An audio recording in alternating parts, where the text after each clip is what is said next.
Congolaises, Congolais, mes chers compatriotes,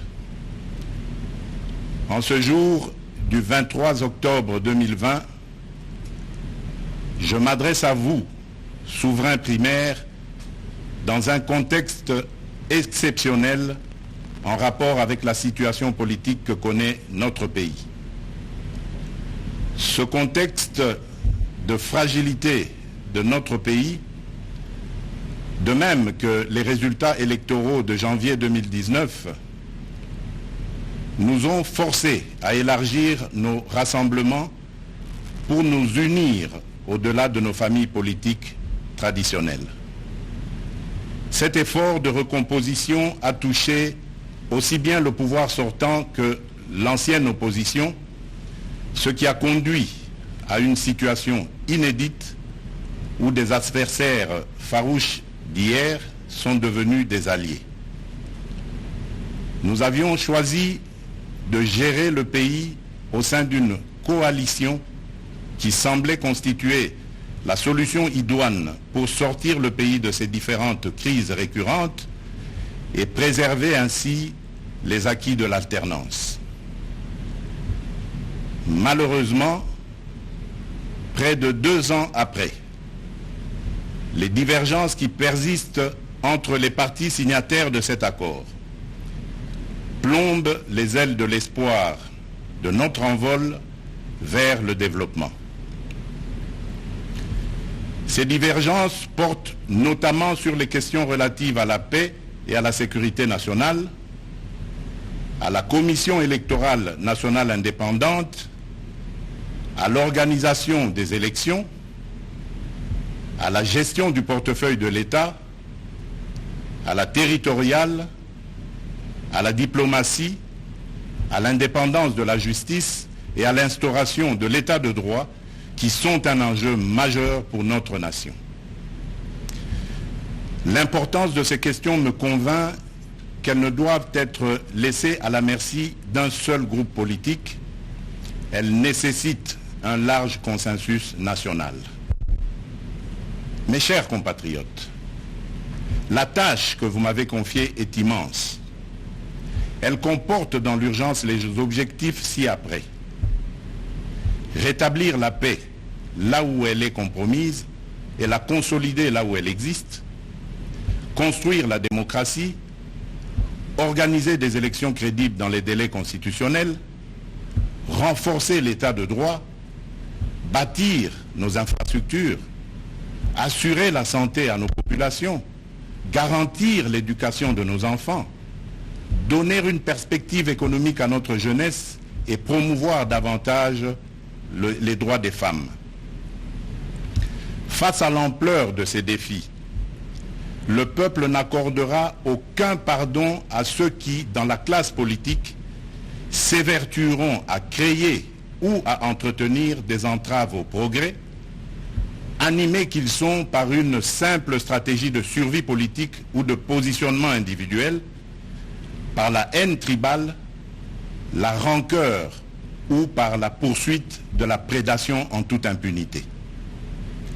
À ce propos, je salue l'effort d'abnégation de ceux qui, dans tous les camps, se sont démarqués de ces antivaleurs.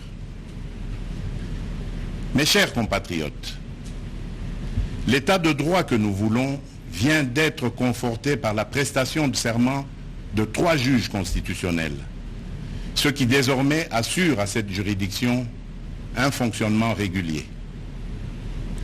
Mes chers compatriotes, la restauration de l'état de droit dans notre pays n'est pas un leurre, mais le fruit d'une volonté politique, du reste coulée dans un programme de gouvernement tel qu'adopté par le Parlement. Il demeure vrai que sa mise en œuvre énerve certains nostalgiques, habitués à l'impunité et au traitement de faveur. Ceci étant, le partage des valeurs liées à l'état de droit et à la justice constitue la condition sine qua non de tout partenariat aux actions de mon mandat. Mes chers compatriotes, chaque année, plus de 2 millions d'enfants congolais naissent et s'ajoutent au nombre déjà important de notre population. Nous sommes individuellement et collectivement responsables de leur destin. Nous ne pouvons laisser leur avenir à la merci de pesanteurs ou écueils inhérents aux pratiques politiciennes qui retardent ou affaiblissent la réalisation du programme pour lequel vous m'avez élu. En tant que chef de l'État, représentant de la nation et symbole de l'unité nationale, j'assure par mon arbitrage, en vertu de l'article 69 de la Constitution, le fonctionnement régulier des pouvoirs publics et des institutions, ainsi que la continuité de l'État. Je réitère l'engagement de mon serment de ne jamais faillir à cette mission sacrée et de ne jamais trahir le Congo. Je ne laisserai aucun engagement politique de quelque nature que ce soit primer sur mes prérogatives constitutionnelles et sur l'intérêt supérieur du peuple congolais.